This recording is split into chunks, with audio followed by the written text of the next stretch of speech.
about that. All good evening and welcome to the 41st Legislative District Virtual Town Hall. Tonight, you'll be hearing from State Representatives Tana Senn and My-Linh Thai. Some of you have submitted questions in advance, and I'll read those questions to the lawmakers. You may also submit your question live via the comment section, so please submit your questions now, and we'll try to answer as many as we can. Before we begin answering questions, I'd like to open the floor up to our lawmakers for some brief opening remarks. We'll begin with Representative Senn. Rep. Senn, the floor is yours. Thanks. Hi, everybody. Thank you so much for joining us for our town hall. Honored to be here with my fabulous colleague, Rep. Thai, and share with you a little bit about what's been going on in the legislative session. And just to ground you where we are, we just got to policy cutoff in the House. And so we know what kind of the breadth of bills are going to be. But the things that I have been, I chair the the Human Services, Youth and Early Learning Committee, and I serve on our budget committee, which we call Appropriations, and on the Innovation, Community and Economic Development and Veterans Committee as well. So quite busy. And I also chair the Jewish Caucus and the National Association of Jewish Legislators. Rep. Thai and I were talking about what we wanted to share, and we'll talk a lot about bills that we have sponsored and co-sponsored, but there's also a lot of work that we do behind the scenes, and just so excited by the work that we have done around reducing gun violence. And just last night, we passed an assault weapons ban off the House floor. And I was so honored to get to speak on, during that final passage of the debate and argue against some of the amendments that were trying to dramatically change that, and on some of the other gun bills that have passed the legislature. And so sometimes we do a lot of work behind the scenes, and to make sure that we expand issues and the passion for issues, even if our name is not on them. And Rep. Thai had a really important bill around domestic violence and guns. And then we also passed a 10-day waiting period when somebody's buying a new gun. So lots of great work in that space. Just wanted to share that real quick and turn it over to my good friend and colleague, Rep. Thai. Thank you, Representative Senn. Hello, 41st District. Coming to you, both of us in Olympia. We staying in Olympia. The work continue, even though, as Representative Senn mentioned, we have just finished with the House of Origin cutoff, policy cutoff yesterday. I would be first to ask for forgiveness if somewhere in the middle of this, my brain decided to stop function. It was several days that we stayed pretty late on the House floor to debate legislative proposals in front of us.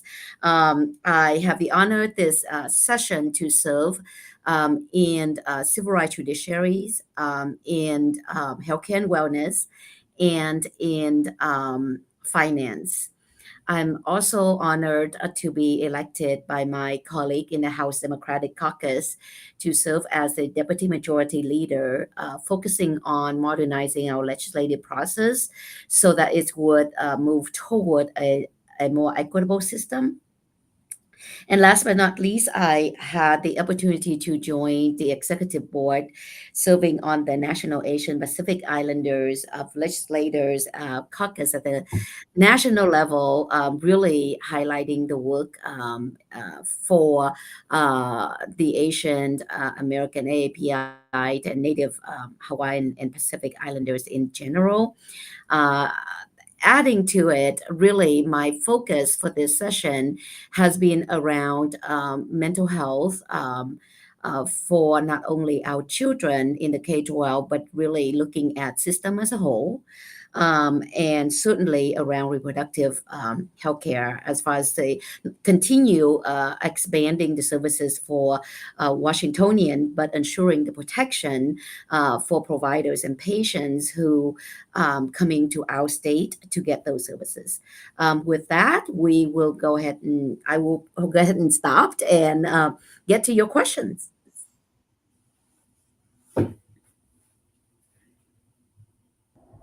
All right, great. Thank you so much.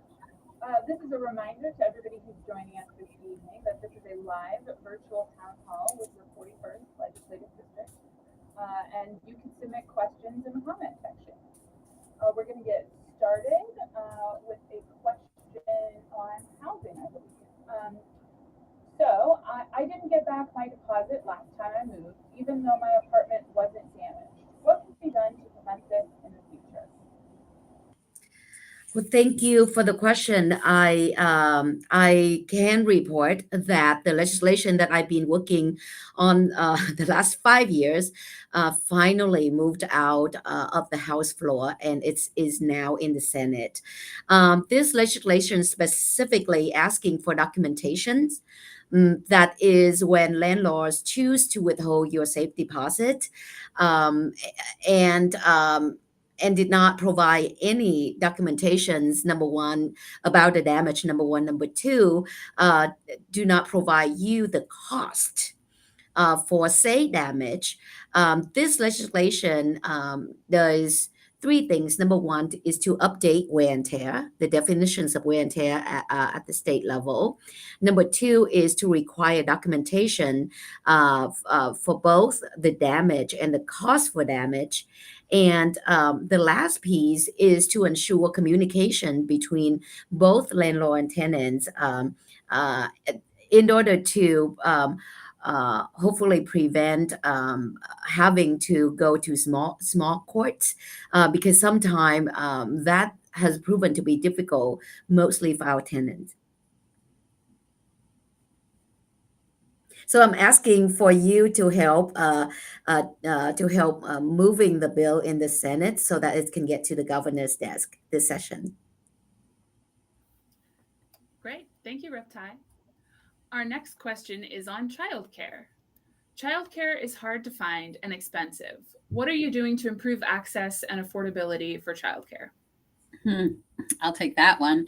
We've been doing a lot of work around childcare over the past few years, past Fair Start for Kids Act, which is a huge investment in childcare with a number of policy components as well. This year, we're making sure that for childcare that are who accept low-income children and the subsidies from the state, that they get better pay. We're making sure that apprentices have access to childcare during their first year of apprenticeship if they qualify in that lower income bracket, which is a huge issue for our workforce as well. There's also lots of work to make sure that existing childcare, my bill actually 1199, to make sure that if there is a childcare that's operating in a HOA, homeowners association area, that they don't get run out just because they're operating a childcare. So we know we have a crisis of not enough childcare, and we really want to make sure that we are able to maintain and expand childcare. The closer it is to somebody's home, the closer it is in your neighborhood, the better it is for the families and the children.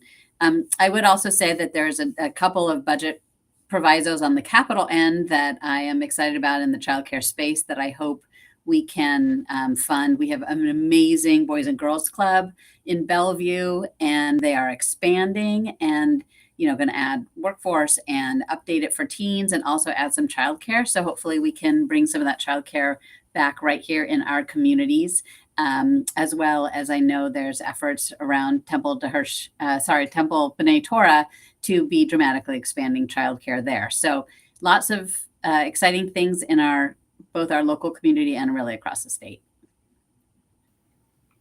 Great. Thank you, Rep. Sen.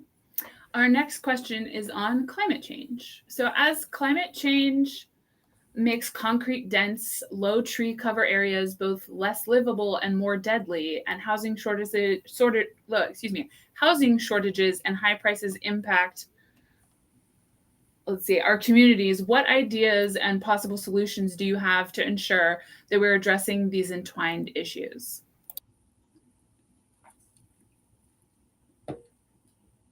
It's complicated. I certainly know that one of the things as we look at our different housing policies that that we also look at tree retention policies at the same time and make sure that we aren't tearing down our trees at the same time as we're trying to build more housing. Similarly, protecting salmon habitat and riparian areas and buffers, and just making sure that we're considering the environment as we are also building out our communities and making them more dense, which is environmental, but we don't want to do one thing out of one hand and one thing out of the other. And so really making sure that we are focusing on some of that. Yeah, I would echo what Representative Senn mentioned. We certainly really look at all the legislations moving forward that it addressing both and more.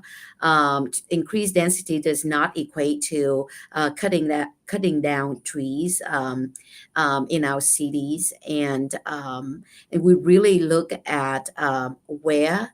As far as density, increased housing supplies.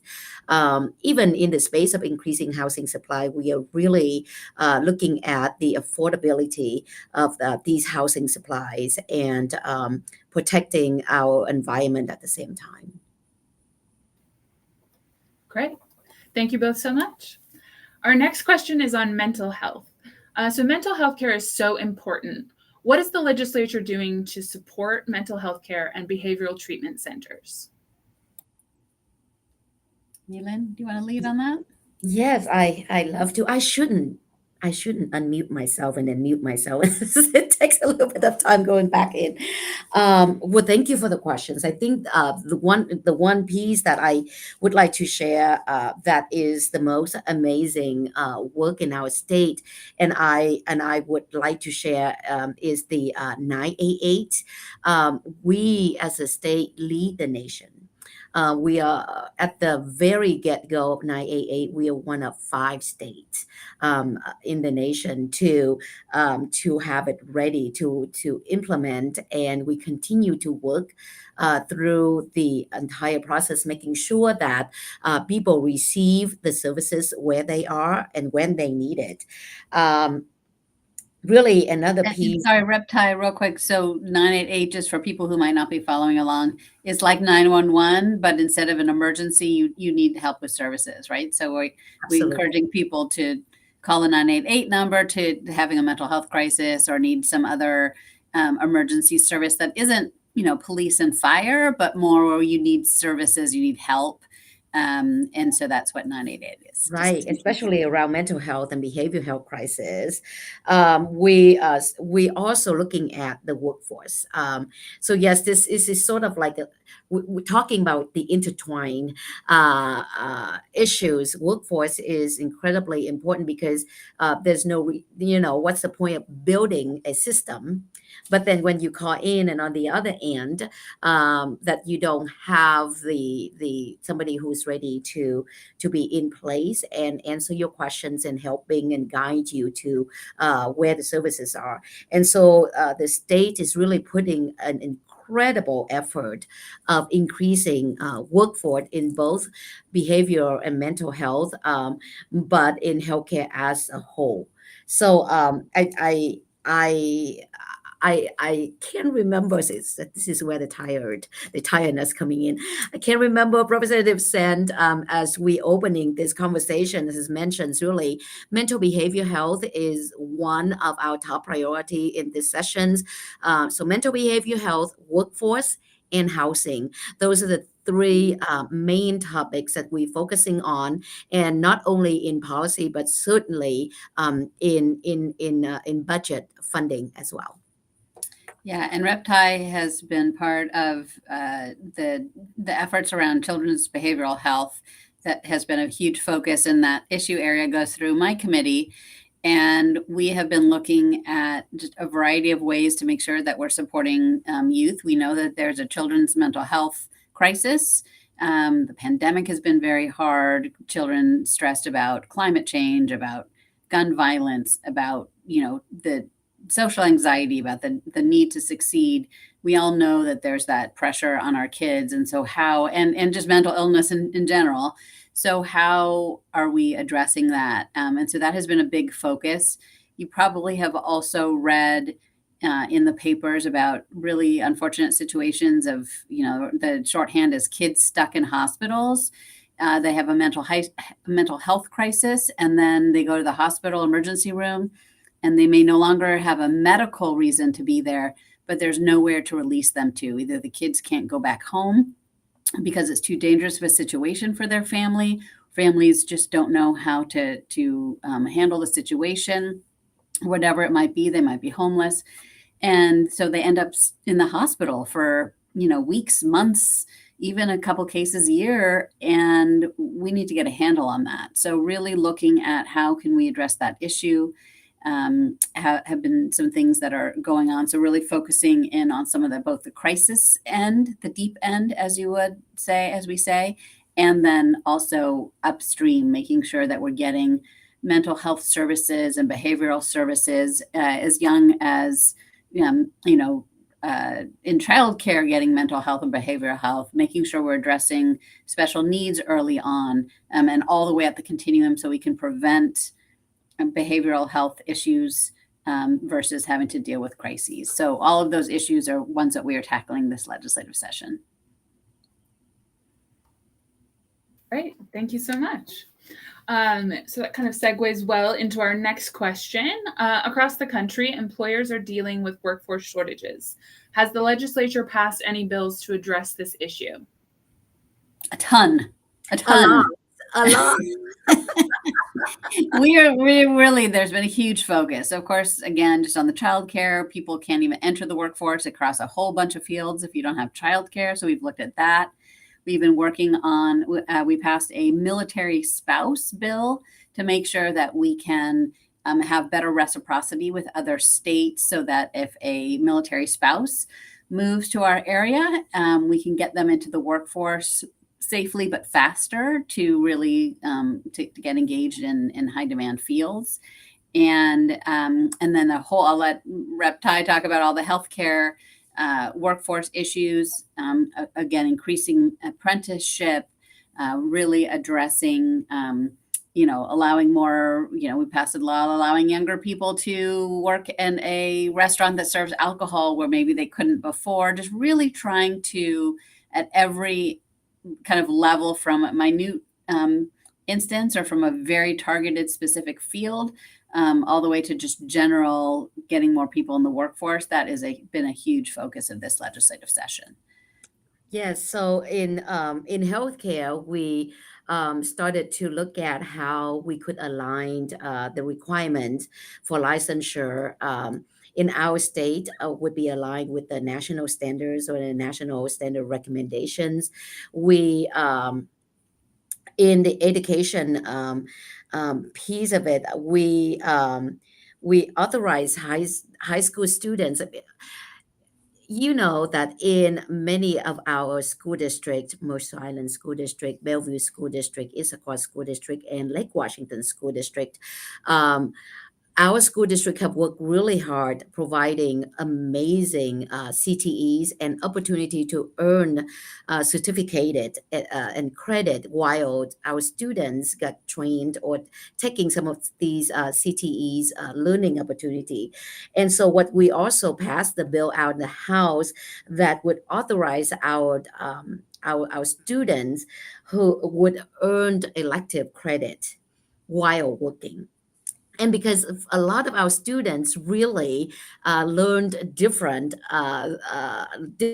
by tinkering, by doing things, and for them being able to work in the area of their passion and their interest, and being able to use that as part of the elective credit for their graduations is certainly build the capacity for workforce, but at the same time creating pathway for our students to earn credit to graduate at the same time. I mean, there's so many. We would be really happy if this is the piece where our district wanted to pay more attention to. we would be happy to include in our e-news, because that way we could point to you, like we could have like one e-news, like really just pay attention between the two of us, different legislation out of the House, aim to increase workforce all the way from K-12 to higher ed, and expanding it into multiple of different professions. Great. Thank you both so much. I just want to take a moment to remind everyone listening in that this is a live virtual town hall with the 41st Legislative District, and you can submit questions in the comment section. Our next question is, how are we improving special education in Washington? That is a huge issue that we have heard so much about. Thank you to everyone who has written in over the last couple of months, and our school districts and our school board members who are reaching out to us so often around special education, for the students who have come down to urge us to improve special education services. We know that a lot of our local school levies go towards paying for special education, even though that is really supposed to be a part of basic education that the state pays for. And it's also something that the federal government is supposed to be paying for, which they also have, while it's a federal requirement, they're really not funding their portion. So it has just, the federal not fully funding it, to us not fully funding it, to relying on the locals is really, kind of dire straits for our school district. So we recognize that. This year, we passed legislation that will increase funding for special education. So there's something called the multiplier, figuring out, how much we pay per student for special education. And then also there's a cap, which right now we say that we'll only fund schools who's up to about 13% of their student body if they need special education. But that's arbitrary. Like, why 13? There's, if the kid needs special education treatment, they need services. So we're also lifting that cap over time. I'm also really excited, a bill that I've been working on passed the House, and that would provide extra dollars to school districts to complete evaluations and IEP development over the summer. Because we recognize that school districts are so busy during the year and we don't have additional dollars during the year. But that summertime, if kids are and families are waiting for their IEP and they're not ready at the first day of school, that can be disruptive. Kids fall behind. Classroom changes might happen as a result. And if you're really little, if you're 3, 4, and 5, waiting 4, 5, 6 months is a significant part of your lifetime that you're waiting before you can get services. So really speeding up some of that access to evaluations, IEPs over the summer, which we also hope will, by providing additional money, will also help some of our school districts. So lots of activity there. And I know the Senate is really focused on special education as well.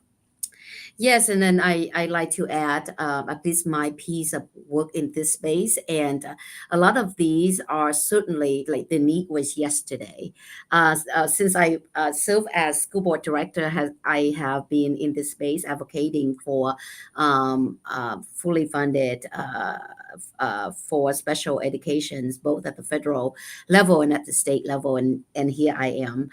So the need was yesterday. Although I really wanted to speak to one of the legislations that I'm working on. It's called Fund Our Future, House Bill 1473, short title, Wealth Tax. And wealth tax is really, if passed, it would impact 700 individual in our entire state, and sort of like, as you know, cap gain tax, which was sponsored by Representative Senn, my seatmate, my wonderful seatmate, really aimed at funding for early learning and childcare, which is so much needed in our state. Wealth tax really aimed at funding for special education.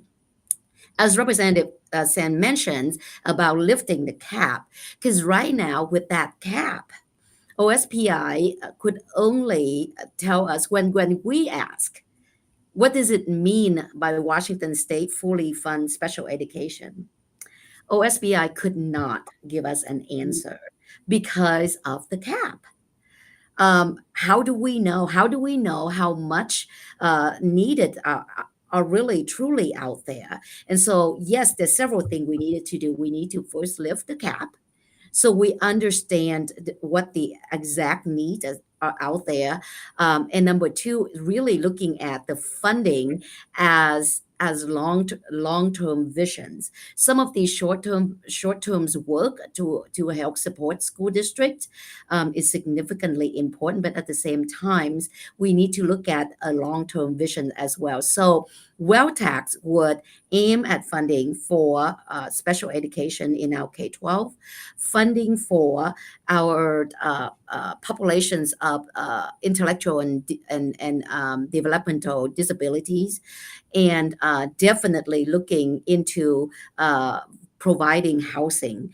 So those are, and then of course, funding working family tax credit.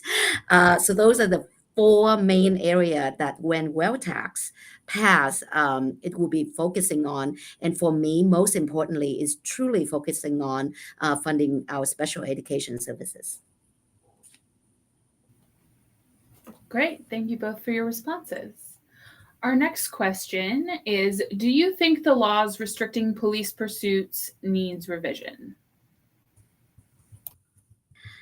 I am happy to answer this question. I am not sitting in.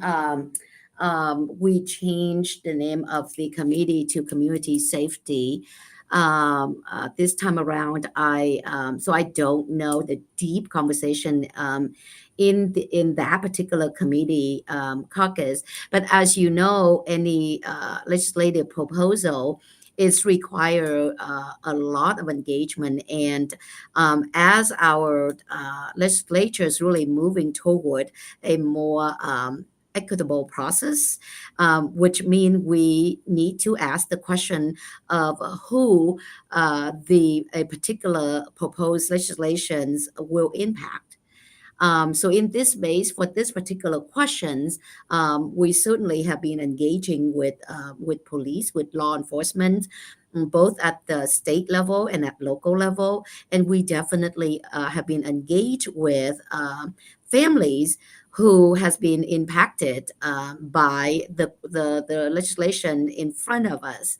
And at this point in time, we have not gotten to a place where there is a revision needed. As you know, in the House, there's a bill being proposed. It did not get out the House, but my understanding is we will really deliberate and debate on a bill that got out of the Senate.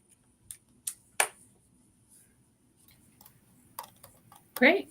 Thank you so much. Our next question is, do you think schools should have a trained librarian? Yes. Especially in elementary school. I believe that in elementary school, a trained librarian, are being trained to have conversation with students, to help students find what not only appropriate for their age, but understanding what their interests are in. Of course, our school have been moving more and more toward electronic or like online learning. Many of our students have started using laptop for their schoolwork, but I'm old school. I believe that at least in elementary schools and classrooms, having a trained librarian would build that incredible foundations for the love to read, for curiosity, and understanding how to get informations. Whereas when we move to more of a junior high or middle school, high school level, I believe that the collaboration between a trained librarian and somebody who is well versed in researching in the interweb would definitely be useful. I mean, and just librarians also, I think we have this antiquated view of them just being behind the desk providing, recommendation on a book, but really they're also teaching kids about responsibility on social media, on the internet, on how to not only do research, but how to recognize true information and false information and dangerous outreach and things like that. And so they're complicated and they're doing so much work for our kids. We know that information and pursuing knowledge is critical. So gotta love librarians. Great, thank you both so much.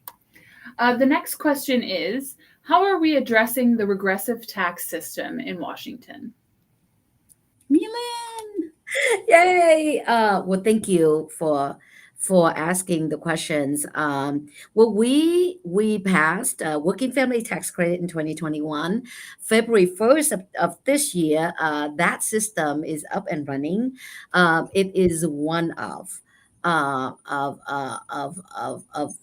many ways that we addressing the regressive tax. Certainly, I have spoken a little bit earlier about Fund Our Future wealth tax, and I also mentioned the amazing legislation by Representative Senn through capital gain tax, really asking those who are the wealthiest among us to pay their fair share when it's come to paying for tax versus the entire state depending on sales tax, which we know that depending on our working people. And certainly there are so much recognitions in the current property tax that a lot of families who either dependent on a single source of income that is a fixed income.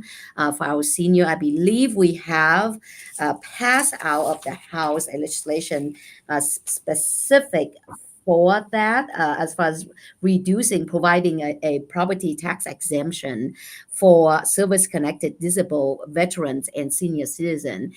And that is House Bill 1355. I too would like to invite you to advocate and support that House bill to get out of the Senate and get to the governor desk. There are a lot of proposed legislation to address this particular issues, and I hope that you continue to pay attention to what's moving in both chambers, House and Senate. And I just had to put a shout out that Rep Thai has been an amazing leader on the Working Families Tax Credit, continuing to make sure that it's working for all families and that those at the lowest end of our income spectrum and in our communities get some help and get support. And just I can't thank her enough. She's been an amazing leader in this space. Great, thank you both so much. So the next question is about mass shootings. So there's a mass shooting seemingly every day and our kids are hurting. What are we doing to turn the tide on shootings? I mean, just as I mentioned at the opening, we passed an assault weapons ban last night. I mean, it was amazing. And, I have to say we were so centered on protecting our kids and talking about our kids and that preventing mass shootings, removing the manufacturing, the sale, and the transfer of assault weapons in our state is critical to reducing mass shootings. And me and my colleagues just talked all night long. It was about a 4-hour debate on the House floor, just talked about our kids and schools and safety, and that they're getting they're going through lockdown drills. They're learning to play dead instead of learning how to play jump rope, or to learning how to act or play music or history or science. And so we really were focused on that. And so I'm just so thrilled that we passed that. It's the first time in Washington State that we've passed that out of the House. We have good anticipation that the Senate will pass it as well. And I know the governor will sign it. So fingers crossed. I mean, it was such a historic and amazing, heartwarming moment last night on the House floor.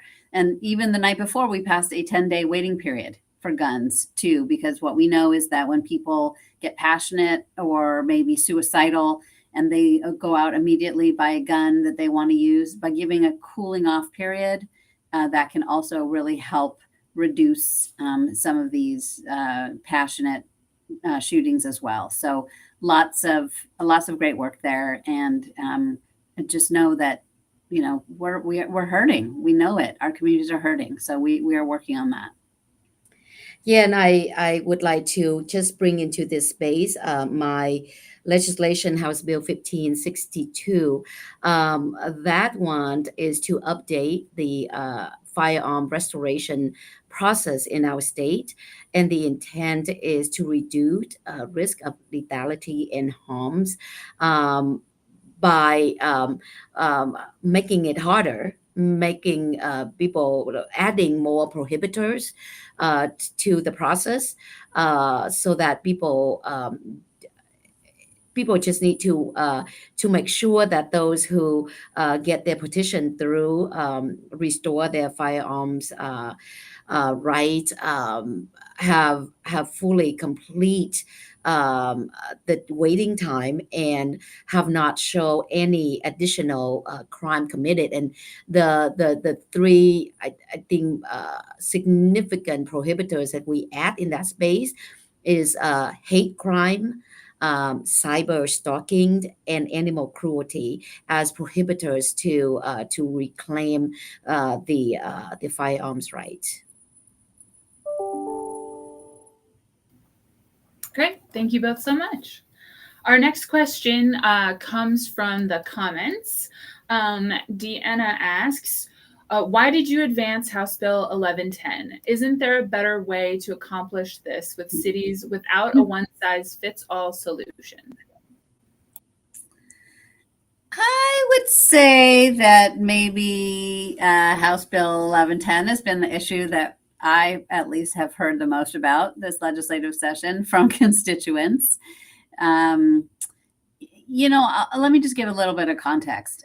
We need around 200,000 additional housing units in the next 20 years to house people, right? We have a homeless crisis, we have an affordability crisis, and frankly, we just don't have enough places for people to live, right? If you think about people can't downsize, my husband and I are almost empty nesters, and if we wanted to sell our home, where would we go?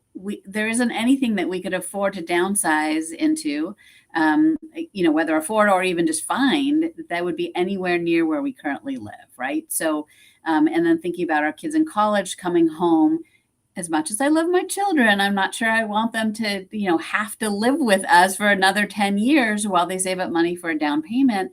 And who knows if they would ever even be able to find a place. So we need more housing. So that is without a doubt a need, a desperate need. And again, affordable housing. So not only more units, but making sure that it's affordable. So, we need to address and work with bills that come before us. And House Bill 1110 requires increased allowances for increased density. And the bill started off one way and treating every community in our region the same, and similar to the way that Seattle was treated in terms of having a minimum, these are all floors, a minimum of 6 units around transit and 4 units of housing everywhere else. And then 6 units if you add 2 units for affordability. And also not only around major transit, but also around schools, public schools, and around parks. So that is some of the legislation that was moving before us. It came to the Appropriations Committee where I serve, and I knew that was not a bill that I wanted to support in that form because our communities are not Seattle. We have suburban communities. We have different geography that we have to take into account, windy roads and steep cliffs, and just, people move out of the city for reasons, and our communities are slightly different. So I was able to amend the bill, again, still to move the bill forward because it's critical. But we took out those higher densities around schools and parks to really focus it around transit more. And so for most of our communities now, in the way that it passed off the House floor, you'd have to allow 3 units. So if you think about a duplex or a townhouse or something like that in our communities, again, it does not mean, people are coming in and removing your single family home. But if there is a lot that is open or developer wants to work on, they can put in 3, again, townhouses. As long as, again, the tree retention and as long as it meets fire and water rules, there's, it still has to fit in the same height codes and everything else, size codes of your city. But 3 units in most places, and then still 6 units around major transit. So that is what we voted off the House floor. I still think it's important that we do recognize that we need more housing, and I'm glad we were able to, what I would call, right size it to fit different sizes of communities, and so we'll see how that goes. And Rep Thai might have another thought. Yes, thank you, and thank you for the questions. And I would ask us to not think of House Bill 1110 is a one size fit all solution. It certainly is not. With Representative Senn's engagement and amendments, I would not say House Bill 1110 is a one size. It's really acknowledge the different needs and the different availabilities in the city, at least the cities that we both represent. Here's the thing. We need housing. This is not the only bill. This is not the only solutions. It's complex solutions, it's multiple solutions that are needed. But here has been sort of like my thought process ever since I served as school board director.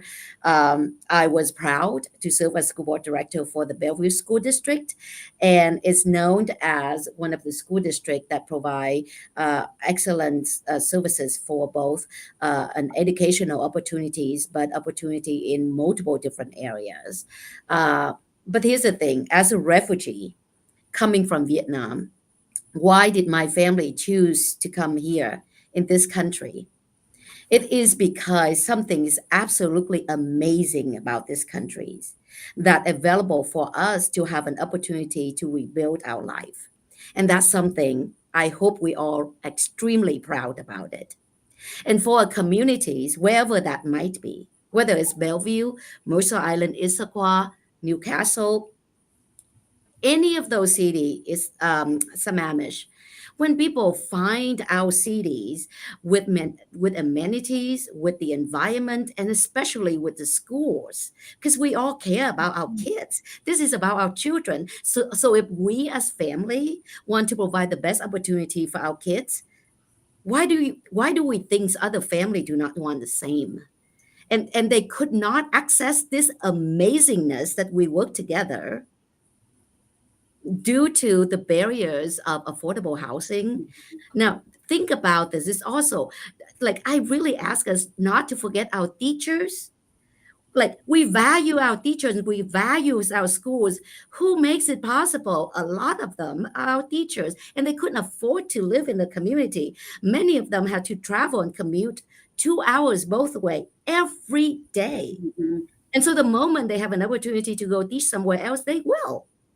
So if we want to continue the best education opportunity we offer in our cities, in our district, it is critically important to build those affordable housing available for our teachers, for our firefighters, for our police. Like we cannot say that we support our police by just simply say, oh, let's build the police force. Where are they going to live? Where are they going to live? Don't we want them to be part of our community and really build our community together? So this is not only about just addressing an issue that we have significant housing shortage, but this is also about building our communities. This is about building our communities. And so why would we say only Seattle need to build their communities and not the Bellevue of the world and not the Mercer Island of the world? I believe that each of our community should take advantage of building our communities while we can. Thank you both so much for those responses. Our next question is, what are we doing to protect reproductive and gender affirming healthcare? Oh my goodness. I can talk all night about this, but I really wanted to highlight that two things. The biggest thing that if you have followed Representative Slatter, the good representative from the 48th districts, really our neighbor, who championed this work as far as protecting the data. Our health data privacy, so that an individual, whether going to purchase abortion bill, would not be able to track them, going to clinic for counsel on whether or not an abortion is needed as part of their reproductive health care, as not being tracked. This is around making sure that technologies available for people will not use the data and then sell those data to others, making profit while our people are being have no idea that this kind of trading information is going on. And so we passed that out of the House. It is one of our top priorities when it comes to protecting reproductive care and gender affirming care. The other one is short title, the Shield Bill, that was introduced by Representative Hansen. And that bill intend to protect our healthcare providers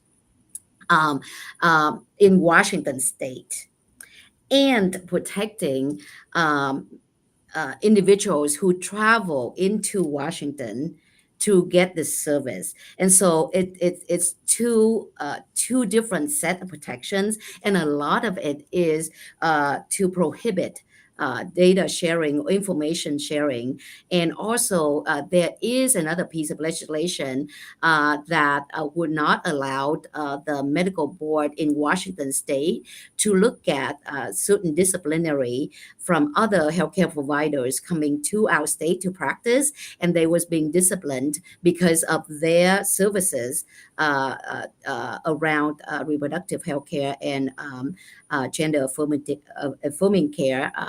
That should not be something that would be a negative mark against those healthcare providers. And absolutely amazing that that they move out the House with such unities from the House Democratic Caucus. Great, thank you so much. Our next question is about property tax relief.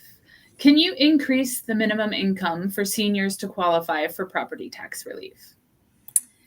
You know, when thanks for that question. When folks got an 8% raise for Social Security and Medicaid, it was like, yay, this is so great. You know, the federal government is recognizing inflation, and we really want to make sure that that everybody's dollar can buy as much as it did before.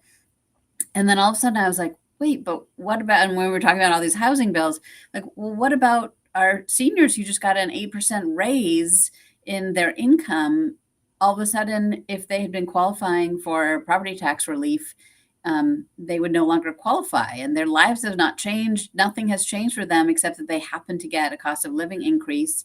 And so I was just scurrying around trying to find out from staff, if we had a bill on this, and my good colleague colleague from the Vancouver area, we passed her bill yesterday to make sure that we are recognizing and acknowledging that increase in income, and so that people will still qualify if they qualified before. And then there's some other interesting things in there too that, I don't want to get too wonky, but right now we look at over a 5-year period and change of time of income and the property value, and we're moving that to a 3-year time frame because we know the housing prices are going up so much, and there is so much fluctuation right now in inflation and in property values. So we're hoping that will make a difference for a lot of our particularly low income seniors. So looking forward to that moving on.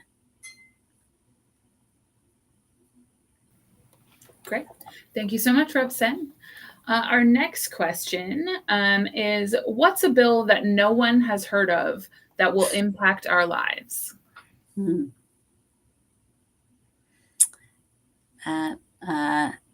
That's a good question. One of the bills that I was sitting on the House floor, and we get, not all the bills go through all of our committees, and so we get briefed on them, and then we vote on them. And one of the bills that came up was around robocalls, and just talking about, and telephone scams. When you get that call that says like your child is in a prison in Mexico and you need to send, $20,000 quick, or they will stay, there indefinitely.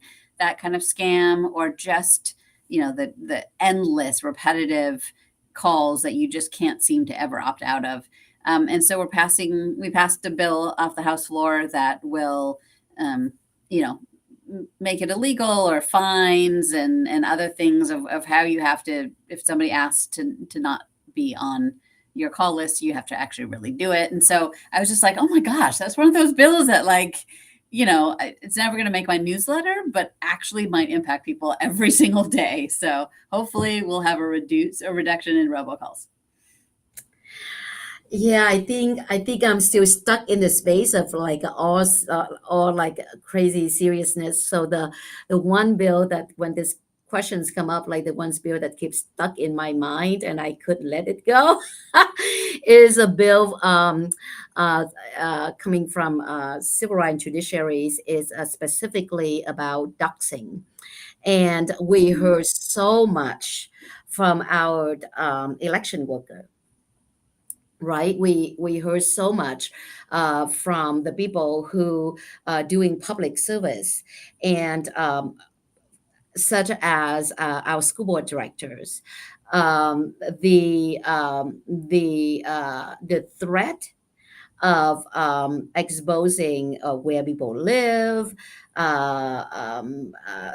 the threat of violence to the public servant, whether it's an election worker or somebody who's run to serve as a school board director in our school district, has been elevated to a level where really, if we don't address it, it's really threatened our democratic system.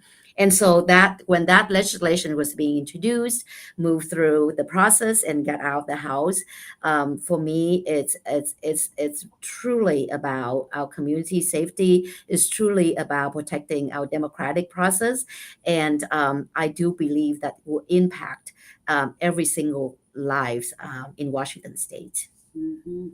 Thank you, My-Linh, for that bill. Doxing is real. It is indeed. So our next question is coming from the comment section. We actually have 2 people who are asking it. What is a builder's incentive to build affordable properties? Thanks. Thanks for that question. Frankly, that has been, I think, some of the complaints that I know that I've heard, and that some of my colleagues have talked a lot about around House Bill 1110, for instance, that middle housing bill that we're talking about, is that it does not have that much focus on affordable housing, but more focused on just more housing and market rate.